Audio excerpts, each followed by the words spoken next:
Hi there, and welcome to the Skylight Books author reading series. If you'd like to learn more about us and our many upcoming author events, please visit skylightbooks.com, where you can browse our inventory, buy books, and join our Friends with Benefits Club. You can also follow us on Twitter, Tumblr, and Facebook. To speak to a real live bookseller like me, please call 323-660-1175. Thanks for your support, and enjoy. All right.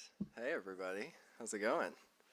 It's pretty good. Good. Yeah, nice. I like a responsive audience. I thought of a joke in the car on the way here and immediately decided it was more important than everything that I wrote down. I'm going to introduce Mason in a second, but I'm going to dawdle. I thought it'd be really funny if someone titled a book My Word, and that's all. That's what that joke is.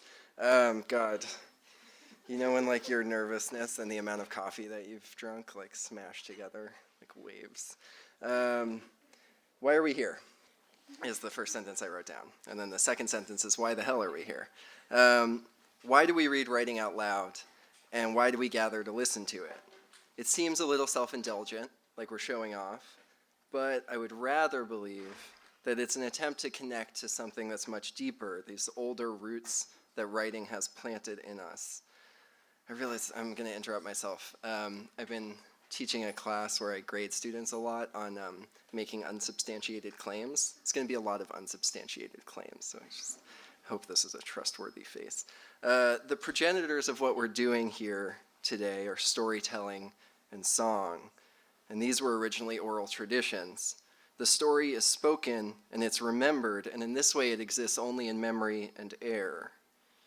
When we read something out loud, it controls how and when we breathe. For those of you who are into yoga and meditation, you know how breathing is so connected to the body, the mind, the heart. When we read something out loud, it controls how we move our mouths, and if we let it, it can control how we move our bodies.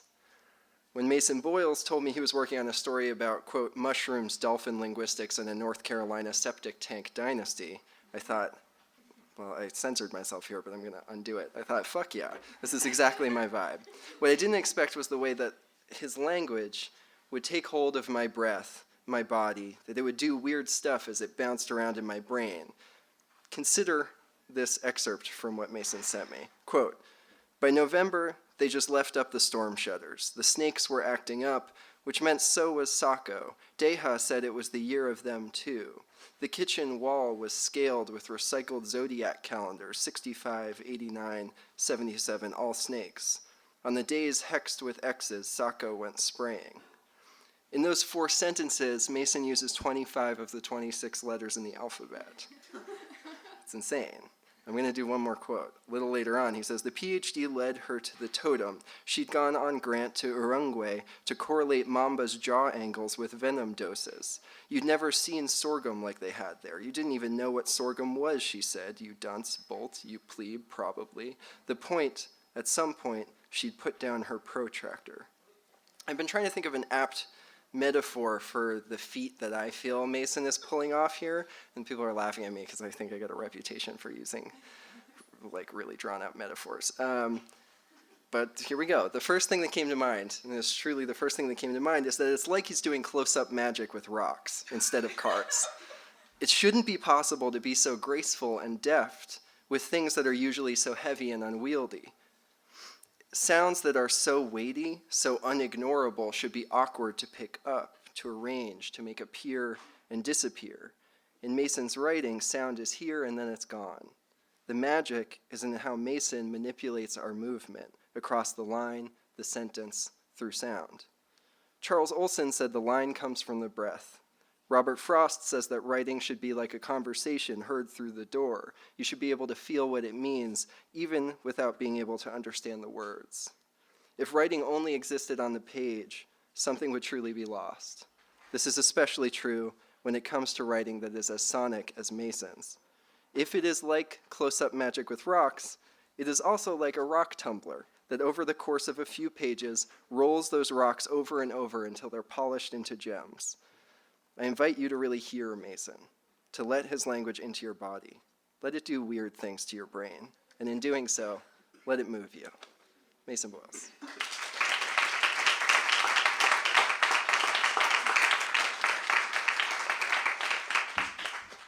Wow.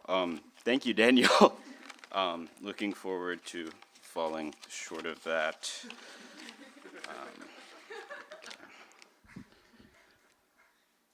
Pap gave her a name that Mama couldn't speak. She chopped and she tilted it, called her Treese. Treese became that name's shape.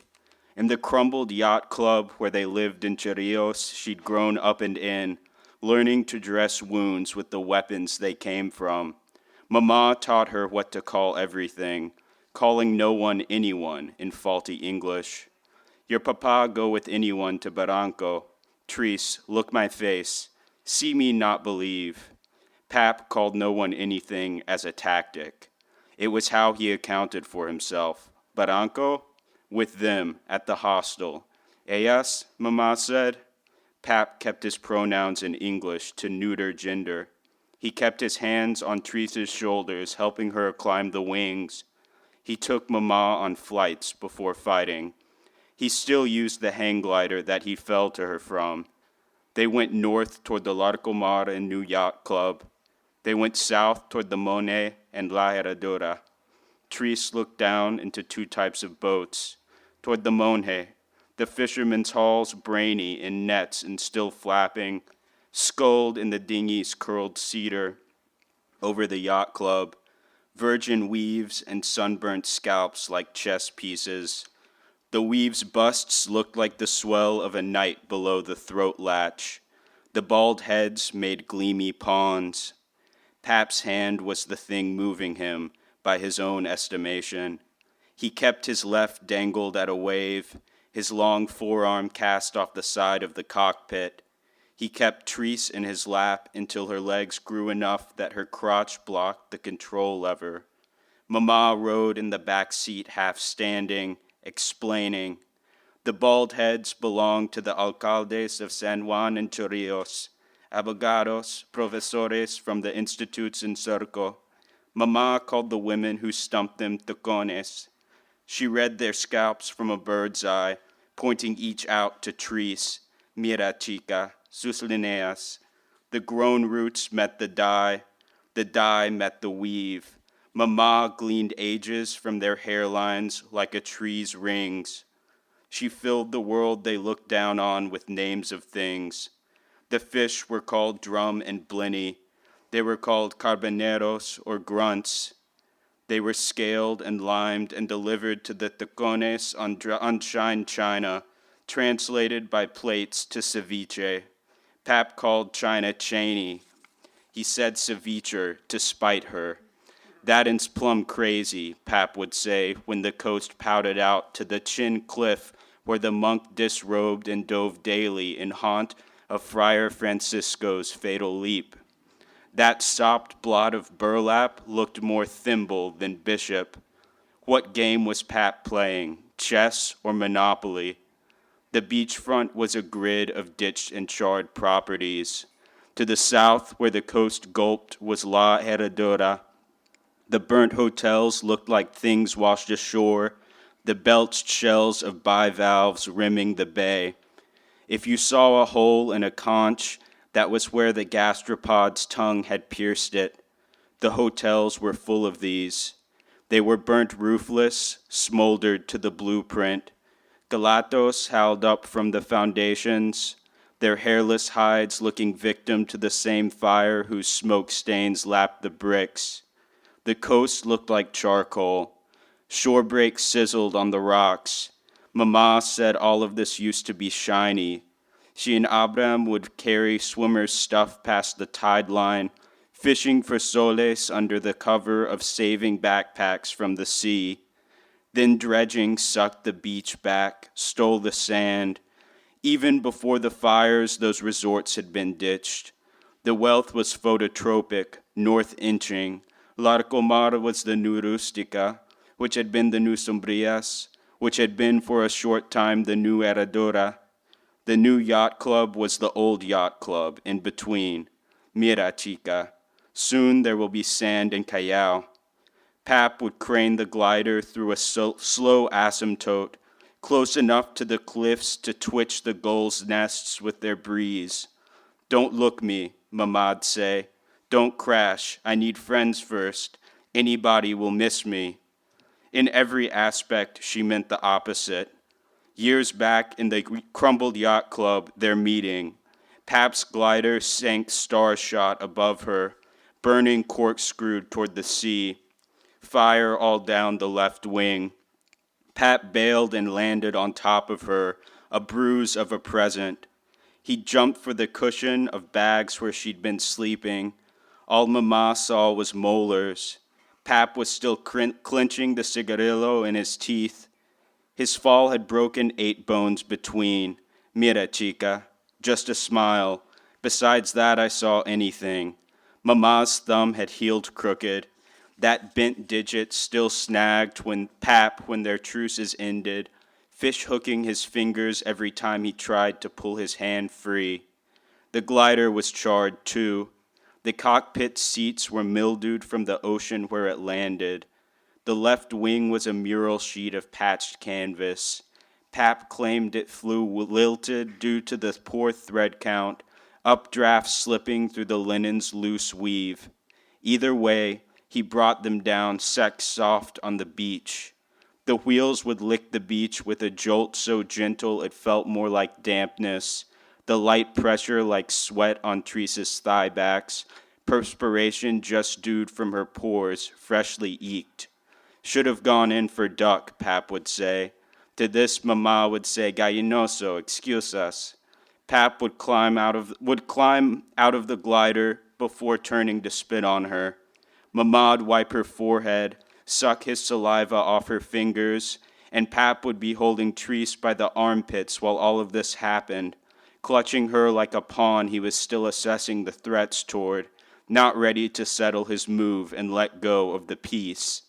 If he could, he'd have castled her, put a rook between them and Chorrillos, brought Therese back to Smithfield to live like a king.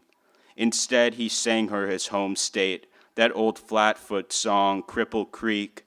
Mama would go for the garden when he started. The cactus took the you out of you. The hongos put you in your roots. Mama took the cactus, the San Pedro, and unspined an arm's length. It took 7 hours to boil and brew. Was she fleeing from the song's words or Pap singing them? He spat his home out with them. His voice had tar in it. Pine pitch and the roll of the Piedmont and the sharpness of dune wind, the harsh barge of sand serrating a breeze. Gallinoso, excuse us. You're anyone. Look me. Pap's kind of tallness didn't suit him. He was coal-eyed and no-shouldered, thus called gallinoso. He moved how those birds called at a croup, and yet women leaned. Bricheras, Mama called them, the San Pedro drooping her. She slouched in the cockpit, talking Pap down to the low place she was living from. What Gallinoso had was la energía de gran polla. Therese knew it in her legs, in his lap, before she even felt the unnamed want to rub herself. She knew it in the cockpit, in the beach, in her sleep. When she did find that want, rolling Mama to her side to keep her tongue from choking her as she left herself, feeling her elbow graze the crotch of her jeans. When Therese named and learned the get rid of it, grinding on Mama's arm while she was conked with the cactus sleep. When Therese rubbed until some far and long softness inside her folded down its own crease, it would be Pap's grip she was picturing.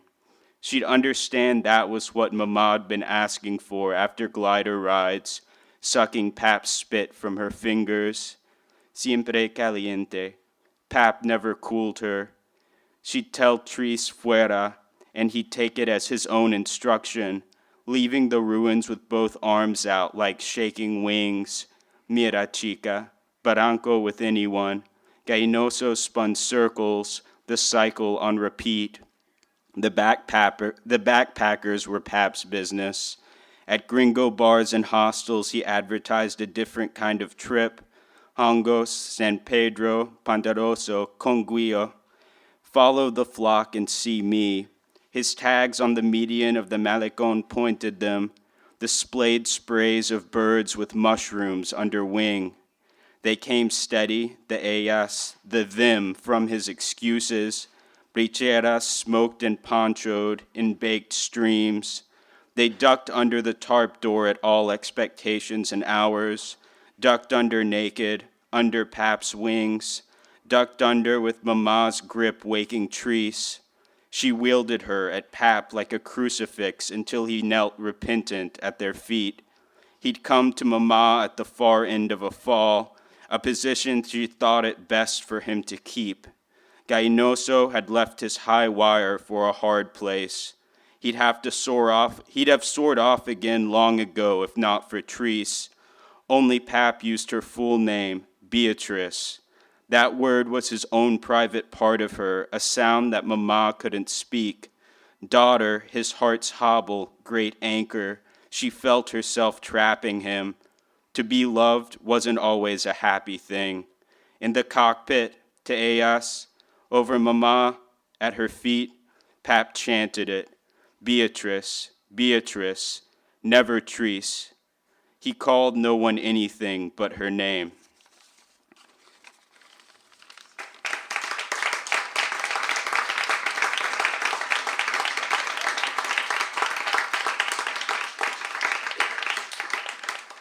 Sorry for my awful pronunciation. I'm going to apologize again because there's a word here that I'm not familiar with. So last fall, I ran into Justine both times that I did laundry. She wasn't doing laundry, but she was on her way to class. I think you're going to teach. And we were talking briefly kind of about our process and how we work.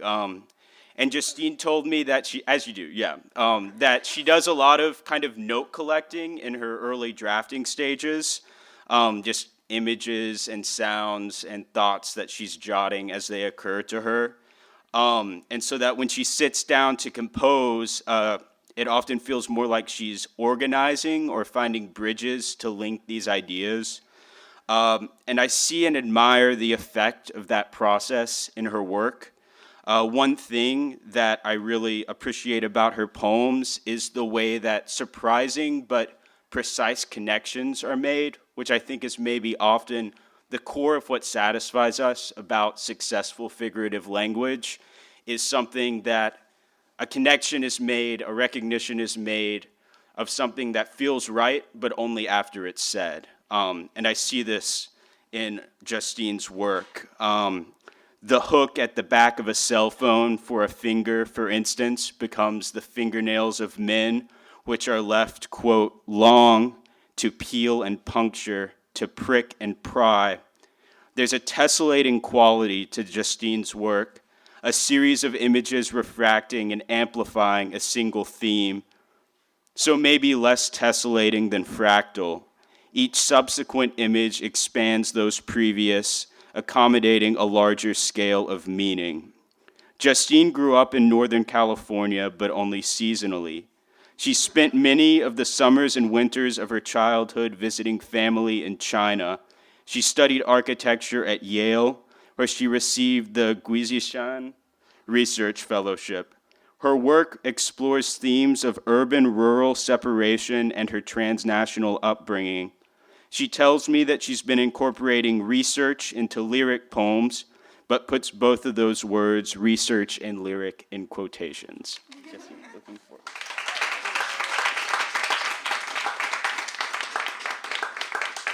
Thank you. That was so nice. I'm going to be reading several poems. Some of them are longer and shorter, and some of them are newer, and some of them are older. Is that good? Okay. Plano Girlhood. Acorns. First they were acorns, then bark and the collision dream, my protruding front teeth. Shallow holes, stones as gifts, hallways flattened on approach. Laughter when touched sharply. Something in the eye, rub of metal, fingers locked into gentle curl. Legs reaching to ceiling seam, cool suction of wall. There was a long strip of tape on the carpet that I was asked to walk on. a wood-water park, and squatting down for chives. Light of basketball, sudden purple. Of riding a bike, lassoed down the dry hill. We start with gathering, and we end up gathering. I will be different when you are back. Health. My mother wanted me to keep all of my teeth, and now the extra ones are creating problems. At the gym, I watch and follow the women rapidly making many small tears in their bodies, cuts that will heal over in between. What it takes to become toned, to see the muscles define themselves beneath the skin like theories breaching the surface. I will practice in the shower. I will put all the weight on the balls of my feet and say, feel how balanced you are, how still and strong you can be on such small points. Bleeding gums indicate in the future I will bleed less, looking in the mirror while the shower runs. And what is more, the sickest part of this is somehow I will also accidentally become strong. I will be more fit for survival. This is a longer one. I think it might be a part of a series that I'm calling Fremont Misreadings. And it's called US Polo ASSN. I still read it as US Polo Assassin. Big red fleeces from Chinatown with half zips that always broke, snagged my hair. An extra layer in the trunk for when we drove to San Francisco, where it was always 10 degrees colder. My father would rip my zipper up securely, like buckling a seatbelt for me, and sometimes it would clip my chin. Because this had happened once, it could happen every time. Fremont is warmer. In the afternoon, a Chinese woman sits in her Lexus digging into her mouth with a toothpick. Undercover in her visor and sunglasses and sun sleeves like extruded scrunchies. Waiting for what? For whom? I get out of our car and wait while my mother browses the medicine shop. Made in USA ginseng. Planted in Wisconsin. Planted? I always thought ginseng was found. The distortions of a Chinese-American childhood. No one knew who you were, and you had a hard time finding the words to describe it. My sister and I thought the Lipton tea packets at the bakery were free. At first, we speak what our mothers speak. After, we learn to speak against our mothers. Maybe this poem should be titled, Some Certain Chinese in America. Maybe that would make it more true. Though yes, it would still not be disciplined enough. In a similar plaza across the street, there is a Vietnamese restaurant I've been to called Ai Pho, with an apple as the O. This is not Chinatown. In high school, I was very aware of this. Out here, you can see the train pass with its containers. You can see self-storage units and office spaces for lease. In the non-vacant spaces are Indian restaurants and Chinese acupuncture clinics and travel agencies. Chinese are everywhere, my mother advises. Or my father. He is more likely to say something like this. So if you learn about Chinese, you can learn about human nature. The bearded guy at REI, when I go to return my TIVAs, asks me where I've been this summer. I say China. He says, oh cool, you just visiting or teaching English? Sometimes I think my life is well-timed, like a sitcom. It lacks the lag of reality TV, the slow forward thrust. Shame is a preemptive tactic. Guilt comes after. It is the 1-2 punch of Chinese mothers, a two-pronged offensive. Is this the language of sports? Is this the language of war? Fragment. It seems only the last touches matter. Both parents in the car with the engine started. I pass my hand through the window, transferring all my love through the fingertips. Now they look at me as the car moves back, green-faced and cold behind the glass. I am tapping my lips over and over.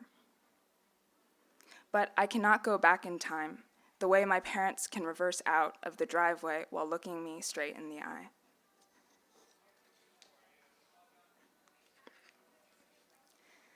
Modern methods for peking duck. There is the microwave method, 8 seconds, rotate, and 8 more, in intervals. The skin stays crisp and evenly heated, thin slices brought out to applause. Flavor preserved with intergenerational recipe. The sign above the door says, traditional style, 108 years old brand, Peking local flavor. The ducks hung on hooks for show. It does not, of course, rise to the level of crime, deception, false advertising to the good Chinese consumer, yes. Though this time it is also unpatriotic, which does verge on the criminal. The restaurant has been duly slammed in the online forums. I think of the difference between poultry and a bird. Perhaps, though I haven't checked, the restaurant is now shuttered. The boss, fourth-generation imperial chef, has been blacklisted on some list. Auspicious number.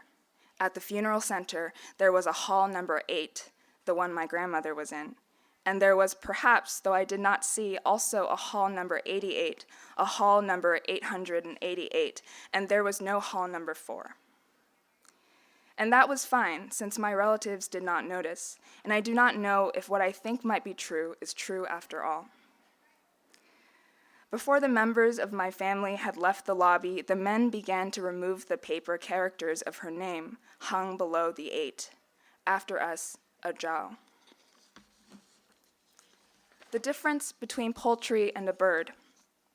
For one, an afterlife of microwaves, numerous new things occurring that could not have been imagined, an electric flavor, a story, litigation on the internet. And for the other, it just stops flying.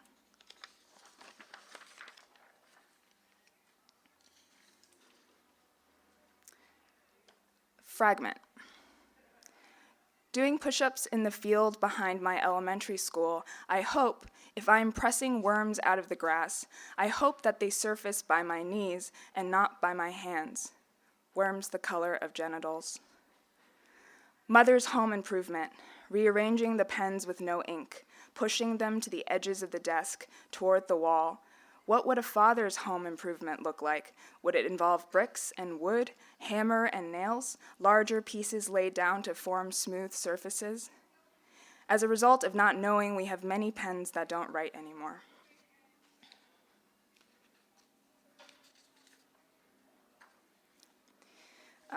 Four more. Gregorian lunar conversion table. Counting all the bruises I've given myself, wasted pigment, warning lost on me, bloomed and faded opportunity missed. One just below my hip, another on the flap of my calf, an inch or two from the ankle. How my hard parts, encased in softness, find the corners of things. I want to tell you how I feel at the park. There is a Chinese grandma wrapped in floral sweater, grandpa bouncing on the balls of his trainers, small child bending the air between them. Graduate students get together in the dormitories to make huoguo, wide pot of fish balls, skin of oil at the top, their napes exposed at the noodle shop. Lips cinched into precious, functional circles. Crooked, as if broken. Like me, they have an extra plate in their spine, heads hanging from a hinge, chicken bone structure, the extra knuckle, slightly sticky to touch.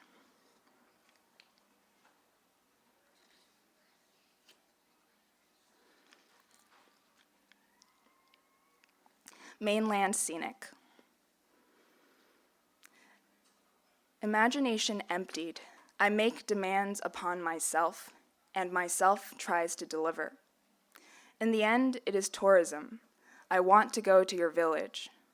I find someone at random trying to be urbane, and I undress them as if pointing in a public place in a private way.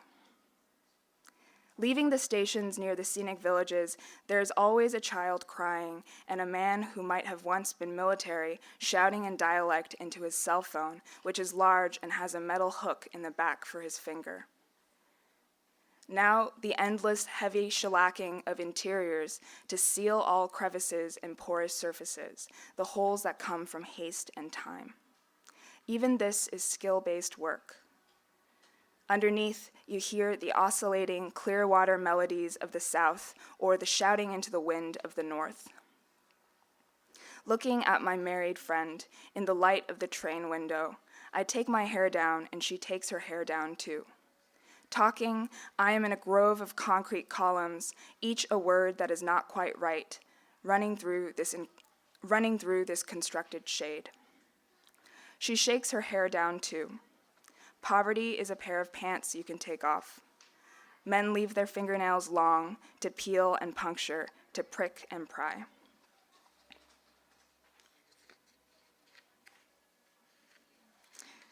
This one is 2 sections. It's called Guangzhou Transfer. 1. A holiday and a Friday. Too many people, black heads funneling toward the exit. There is a man in the crowd yelling, "What the fuck?" And at the same station, another man, prayer hand out, muttering inexplicably his amitabhas. I look hard at each body that enters through the sliding doors. Outskirts boys with bleached bowl cuts, sharpened fingernails, shirts spelled sua prem, who return my serrated stares, emanate heat like soft, wet towels. You can hear the rain coming from a distance, from all the way in the countryside, like a heavy chain being laid slowly across the ground. Listen, sleeping in this position, have you only gained a partial understanding? Blood flown to one half of the brain, as when you can hear only one side of a phone call in the living room. 2.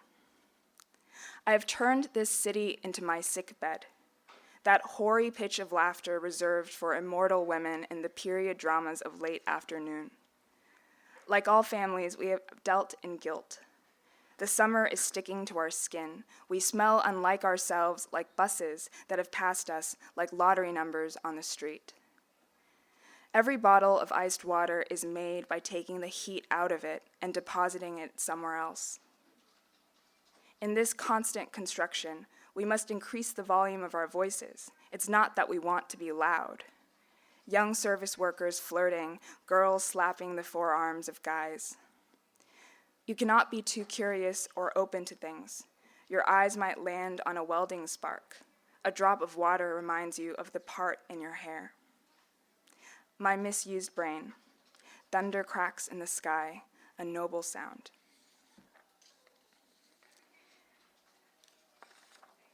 And this is the last poem. Revision.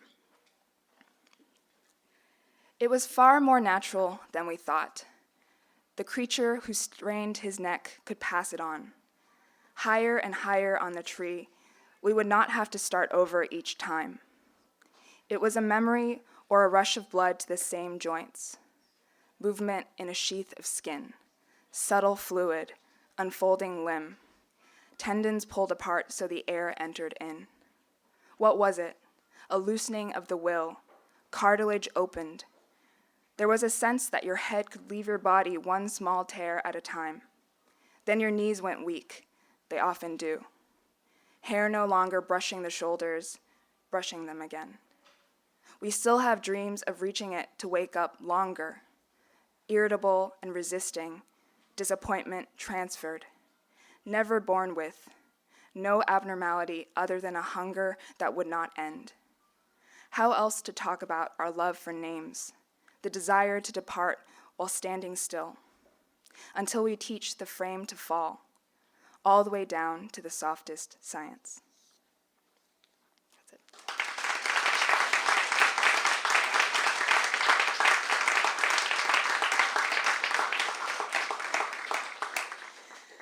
I'm happy to introduce Katherine Damm. She is one of those endlessly kind and resourceful people who have been putting together our MFA reading series, and she's a second-year fiction writer in the program. Here's a quick timeline of Katherine's life.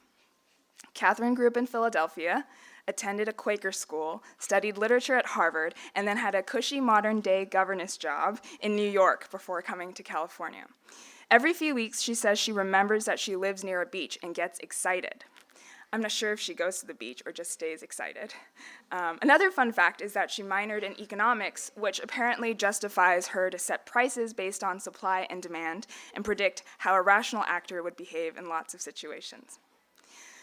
At first glance, Katherine's work seems light, even cheerful, which I think is rare in contemporary fiction.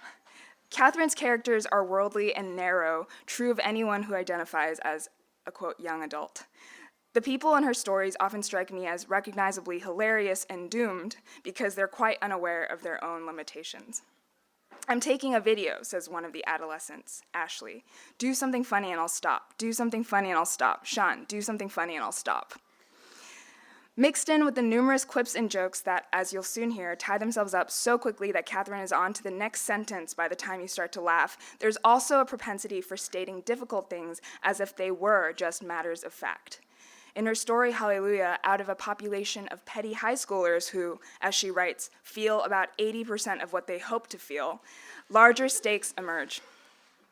A high school girl trying to be discreet is of course seen by the whole class as she leaves with, quote, a tampon hidden against her wrist like a switchblade.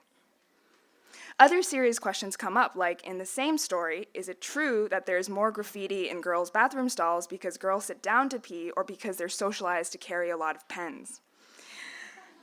Last quarter, Katherine and I took a class together, and for that she wrote a piece called Animal Facts. I loved it.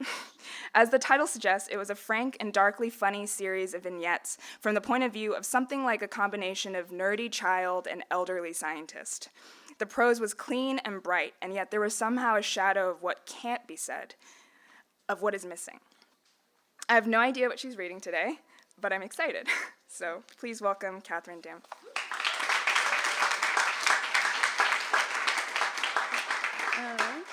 Thanks, Justine. That's great. Okay, so I'm reading an excerpt from a longer story, and this story is about a girl named Victoria, and she really needs a win just in her life.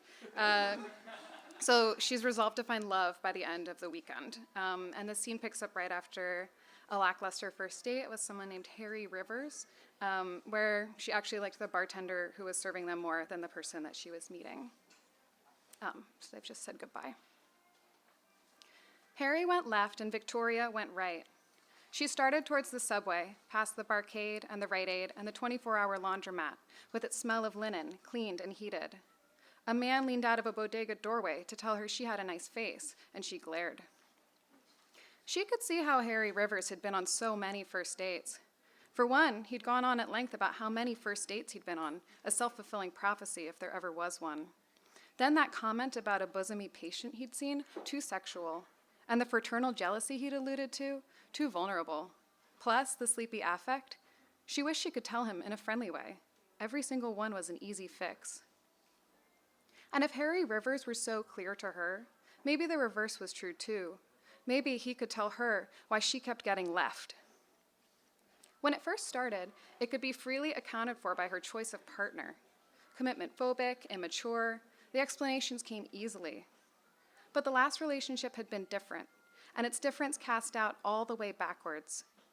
They'd met each other's families and spent holidays together and had their own shared lexicon. For example, the way the syllables had jumbled together one sleepy night when he said, "I love you," made the words sound like mew. And so that's what they said from then on. Until, at some point, Victoria realized they hadn't said the real thing in weeks, climbed on his lap, and said it. Mew too. No, I love you. Mew too. 2 weeks later, they broke up. His reasons were always vague when their relationship had been so specific. She kept reaching out, asking him for another, better explanation, until during one midnight call he said, "You push until you get your way, Victoria. Like right now, for example, I'm done talking, but you're not, so we talk. Sometimes you push a little and sometimes you push a lot, but you are always pushing." Well, she didn't call him again after that.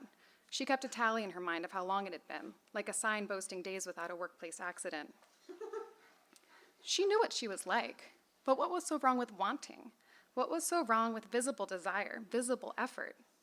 Over one of their weekly meals in high school, her father told her, "Your mother's family has some Calvinist thing going on where they treat success like grace. You don't earn it, it's just bestowed upon you. Never fall for it. It just means they think it's gauche to admit all the string pulling they're doing behind the scenes."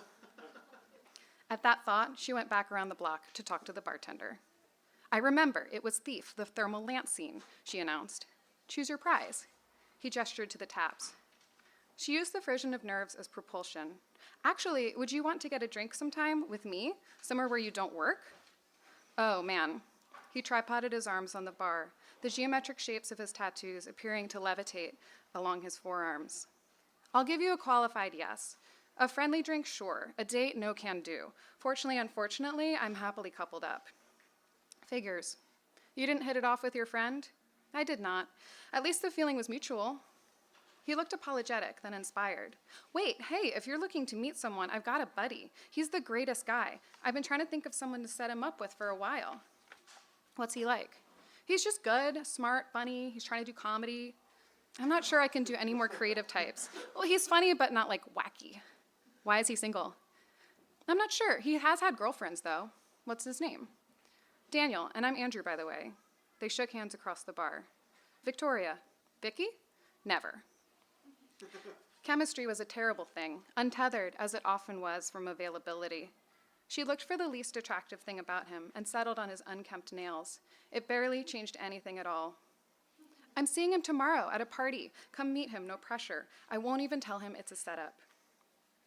The subway back to Brooklyn was mostly empty, but a 20-something in sheepskin-lined Crocs and a professional smoker flat brim walked all the way down the car to seat himself wordlessly beside Victoria.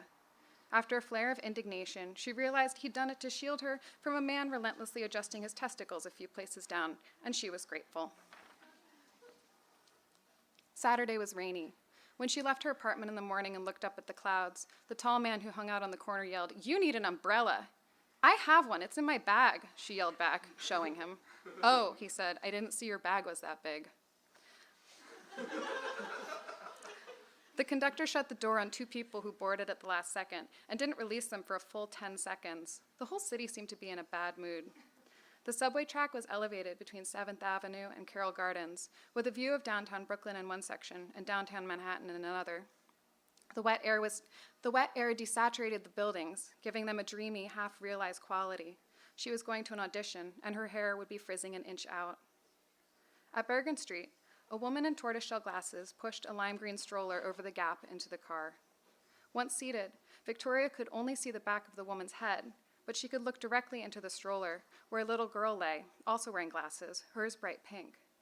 The girl's head was lolling, her mouth agape, her limbs at slightly odd angles. Victoria tried making faces, but the girl didn't respond. She wasn't looking at her mother either, who rested her head on the stroller's covered handle, talking or singing too quietly to hear. The mother touched the girl's lips with a felt frog, which Victoria realized was a finger puppet. The mother withdrew a pig finger puppet, too, and danced them in front of the girl, who didn't seem to track them with her eyes, but nevertheless slowly reached out and touched the pig with her hand.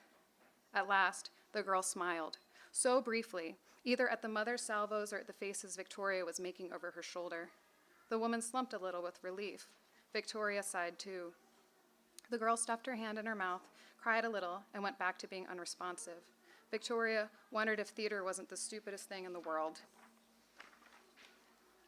The audition was in a midtown building that was half practice spaces, half sweatshops, according to plausible rumors, and Victoria waited with other 25 to 34-year-olds in a rented room.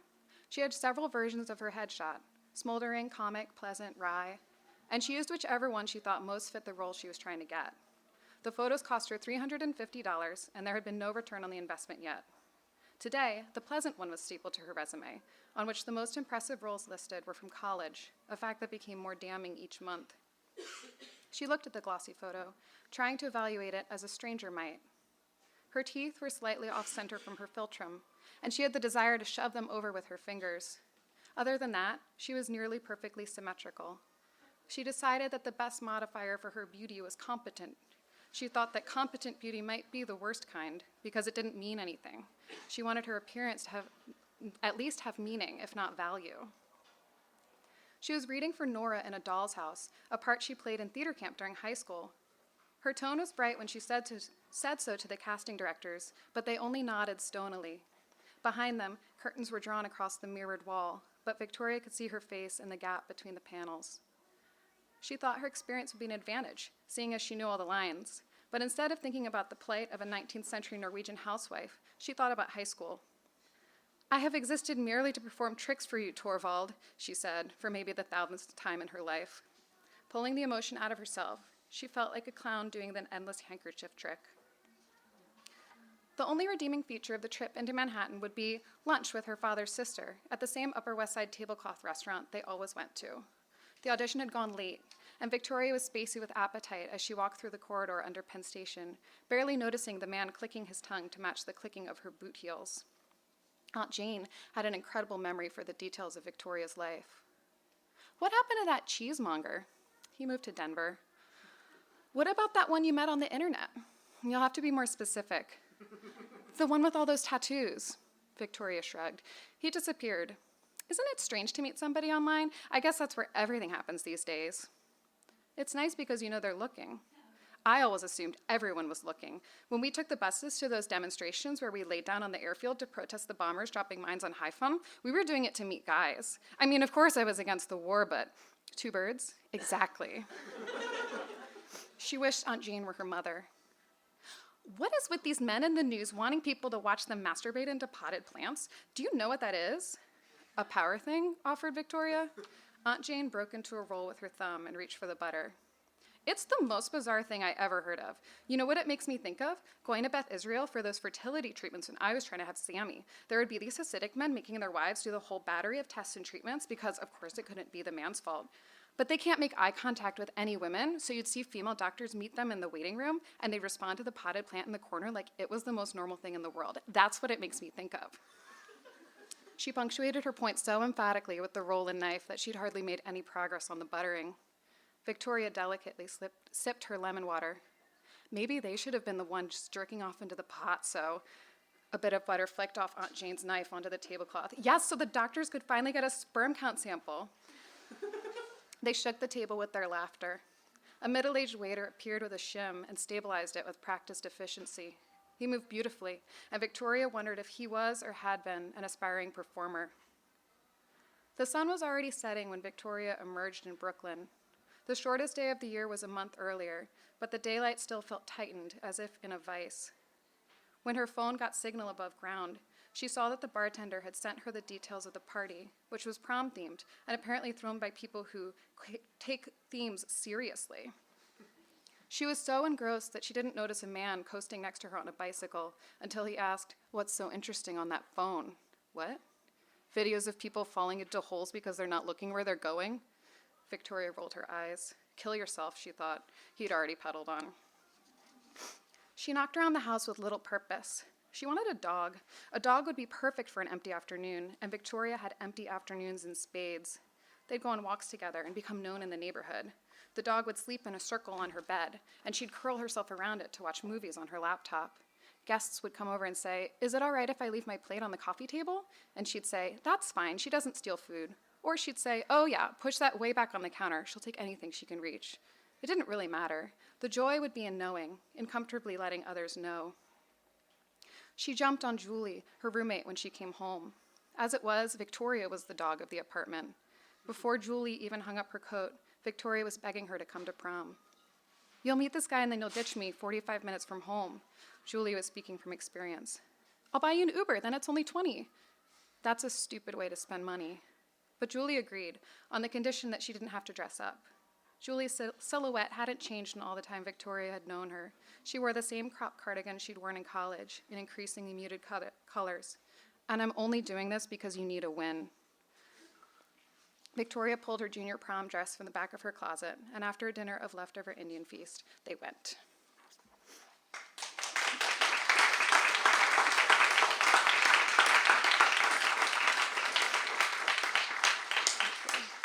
Thanks.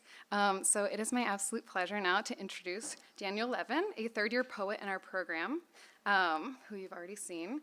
And I'm glad for and a little bit intimidated by this opportunity, because as many of you know, Daniel ran the reading series last year, and he is an introducer extraordinaire. In fact, I think it's fair to say that his reading introductions were my first encounter with Daniel's poetry. Hilarious, vulnerable, wildly associative, and, in this specific case, incredibly generous to his fellow writers and their work. I still remember images from some of those introductions, the way you remember images from a poem, like a bloody metaphor for a fellow student's work, or a story he told about a dentist's office infested with bees, the very first reading I attended. Side note, that was a dentist he shared with fellow third-year Rebecca Sachs, and now I go to that dentist too. It's Dr. No in Orange County, and there are no more beads. So hearing Daniel speak and read aloud, of course, were ephemeral experiences, so I felt especially glad to be able to sit and read some of his writing for this introduction. Again and again, Daniel would tune into an idea that was true and then somehow make it truer, more self-aware, as when he says after a breakup, every song is trying to talk to you for a while, and then you notice the way you're stretching to make the lyrics relate.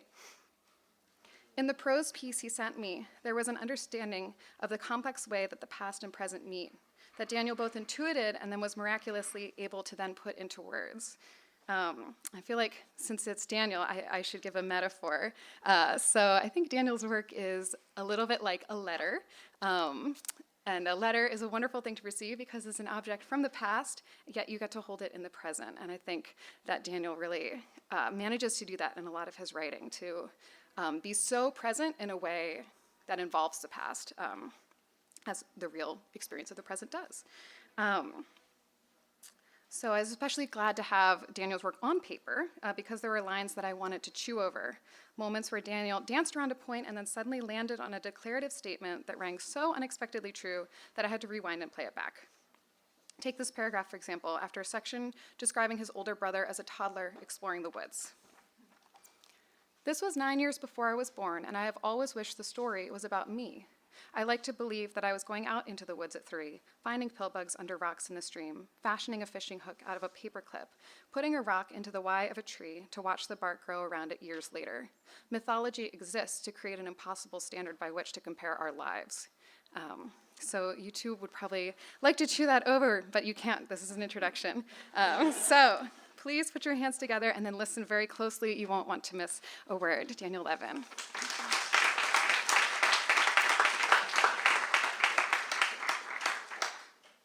Hey, how's it going? That was really nice. Thank you for that. Yeah.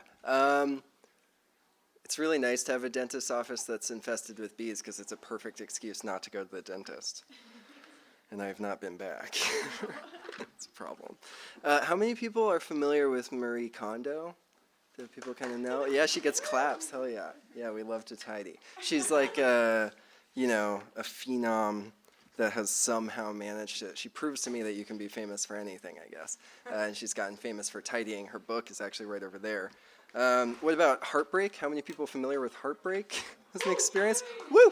Woo! Sucks.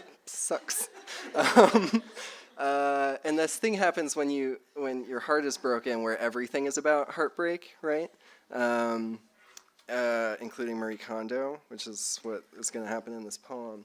It's sort of important, I guess, to know that part of her process, again, I mean, I love Marie Kondo, but her process is so deceptively simple, which is that you're just getting rid of things, and you start with books, and then I think maybe, I might get this out of order, I think it's clothes then, and then there's like a category that's just everything else, and then there's a few others, but let me just, the other nice thing about having your heart broken is you get licensed to be as dramatic as you want, which I think has been good for my poems.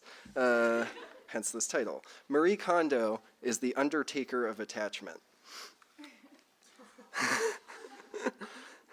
I cried in the first 3 minutes when she said the last step is letting go of sentimental things. It's easiest to be sad, and then it's easiest to be angry. Imagine you're entirely identified with your loss. And then even those ropes loosen, and when you look away, your loss is behind you, bobbing like luggage dropped in the river. You round a bend, and it is gone. What then? I am beginning again. That is what I am told when I sit in the room inside my heart, and I ask the wall. Photographs of my past and my future are linked by blue wiring which fires an occasional neon pulse. When I want to die, one side of the room glows unpredictably, like it is trying to tell me something. Don't, I assume, is the gist. I have tied myself up in imagery, Spiders store memories inside their webs like we store memories inside our phones and computers. I only just realized all the pictures of me and her are actually videos. They have sound. The wind whipping her hair across my face as we face away from the ocean. She lifts her leg as she leans against a redwood tree.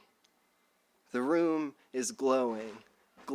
Stop, please. The things I've seen and don't want to remember, the things I shouldn't have looked at but did, and now that is who I am. For a while, so many people devoted their lives to finding the sources of rivers. Along the way, they ruined everything. I need to turn back, not to find my suitcase. I just want the current to carry me to sea. I stopped paying attention to Marie Kondo. Now my house is almost empty. What is left is what makes me happy. But so much also has been lost.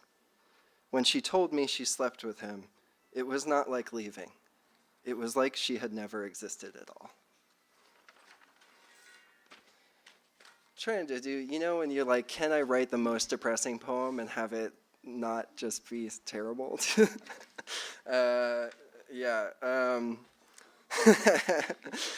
I put these poems together, and usually recently these are part of a manuscript, and there's someone who's really gracious to be reading that manuscript for me, and she was like, so what kind of poems do you write? She's never seen my poems.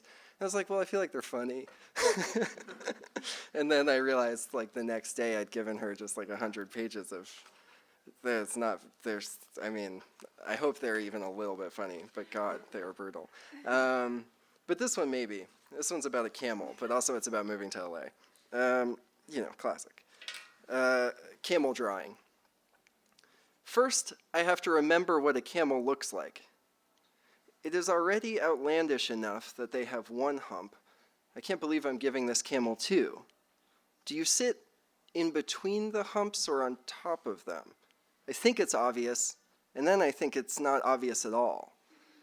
Because fat degrades, we don't know if dinosaurs had humps. And future scientists who will have for some reason forgotten the camel might draw it like some kind of weird horse. Not me, though. I'm giving this thing 3 humps, why not? I am lying across all of them. The camel does not like it.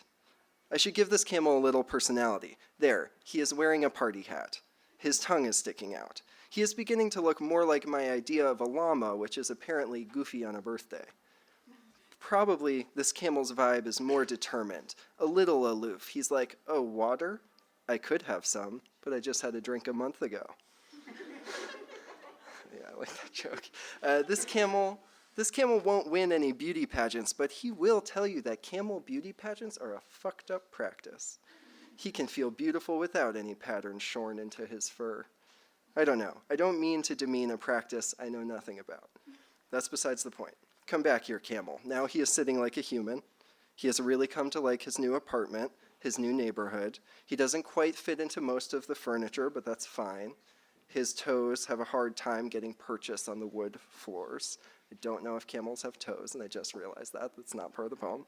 He is picking up new hobbies. He is trying to model his life after the alpaca he met once on a trip to Peru. He has heard that at the mall nearby they shoot real snow at you, and he thinks about going there because he misses the cold desert at night, sitting on his tail, huddled close to other camels like a bunch of penguins. He misses other camels, basically. His forehead has started to feel a little hard, and one morning he notices sticks growing from his temples. It has finally happened, he thinks to himself. I am turning into a giraffe. He will have to move into an apartment with higher ceilings. He will have to slam his neck into another male's neck for dominance. He rubs his neck. He doesn't want to slam it into anything. He is not interested in seeing the tops of trees or the bald spots on people's heads. He FaceTimes his mom, who recently sent him a video in which she pretended to be a lion. It doesn't make any sense, but he thinks maybe she will understand. She doesn't recognize him in the video, so he calls her back on the phone. Who is your friend? She asks. He smacks himself in the forehead and hurts his hand on his little horns. He is getting stretch marks on his neck. This is getting weird. I am backing out of this story. Don't worry. The camel is just fine. My mom did actually FaceTime me once and pretend to be a lion, and it was a really weird experience. I don't know what she was thinking. I don't know if I've appropriately built up to this poem. I'm just going to do two more. I recently sent some. I should back up. This was solicited. An ex-girlfriend from many years ago asked me to send her some poems, and so I sent her some poems. She asked for my poems, and she said, "You're more comfortable with violence in your poems than I remember you being." It's a bad sign for how my life is going. This is called Wanting.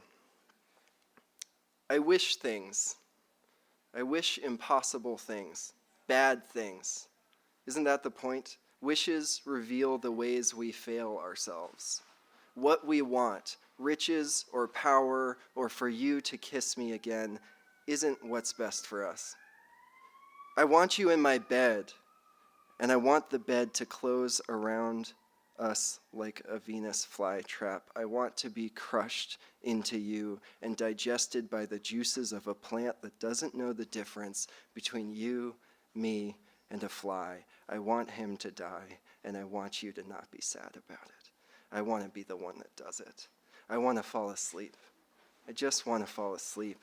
I want to die. I want to think about you until my head screws off my neck. I want someone wearing a sash to cut my head off by drawing a saber upwards along the surface of my body until it catches my chin and pops. I want people to clap.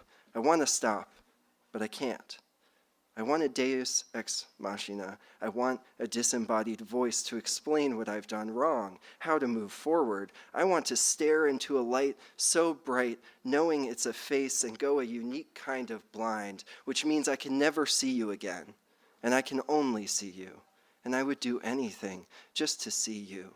I want an icicle the size of my whole body to drop on my body and split me open like a blossoming orchid. I want to go home. I want to know where that is. I want the future and the past to stop flickering like channels on a broken TV screen. I want to be the Venus and eat you unhandsomely, whole and weak and screaming. I want to count the days backwards from the next time we meet to when my life was empty of you at all. I want to live my life without you bookending it. I want to tug on a book I think is a secret lever, pull and pull until the shelf falls forward, crushing me to death. I want to be the one who cheated. I want to not want anything for a while. I want you to feel all of this instead of me. I want you to want everything I want in reverse, a mirror of my wanting. I want to have won the other end of the wishbone. With the jagged tip of that broken little fork, the clavicle I'm actually left with, I want to open myself up and show you what you've done. All right, it's going to be my last poem. In the spirit of these poems not being as funny as I want them to be, this is called Heat Death Manuscript. I want to, my impulse is to explain what heat death is, but that's probably what the poem should do. But I'm going to, I just got interested. It's one of these things where I'm only realizing as I'm talking how obvious it is. So it's like, well, arbitrarily after this breakup, I got interested in the various ways that scientists think that the universe will end. I see now the connection. I was like, this is just a fun universe poem. No. All right. I should. Do people know what palimpsest is? It's like I try not to use words that I barely know in my poems, but then I did that. It's it's like I don't know if it'd be fair to call it a manuscript. It's like a document that's been erased and written over many times, essentially to save paper. I may be wrong and sound stupid. I don't know. Heat Death Manuscript. Let's talk just for a second about the heat death of the universe. No one is sure, but it's not looking good. All the standard models show everything drifting further and further apart until not even light can bridge the gaps. Heat death refers not to death by heat, but the death of heat. Heat, not insignificantly, is one letter removed from the regularly referred to organ of love. Of course, the opposite is possible. The models are always changing. Perhaps the raindrops will start leaping up out of their puddles. The mud will unsoften into dirt. The mountains will reveal themselves as the mist pulls back its hood. The Lord will turn around towards a man standing there who will toe heel back to a crowded valley where no one is waiting yet. All the while, galaxies are pulling towards each other as if arms have swung around them, fingers interlacing. In a final moment, the light is brighter than it ever was, like the thin band that slices through a dark room as a door is closed right before it closes forever. Then it opens again. That is the second possibility. The third, which is never discussed, is neither. A future when we stop running away from each other or towards each other, when gravity and momentum achieve equilibrium. The wave, having reached as far as it needs onto the shore, stops and breathes and breathes. The foam neither evaporates into the air nor absorbs into the sand. Everything pauses forever. Time, which was an arrow, becomes a line, then a dot.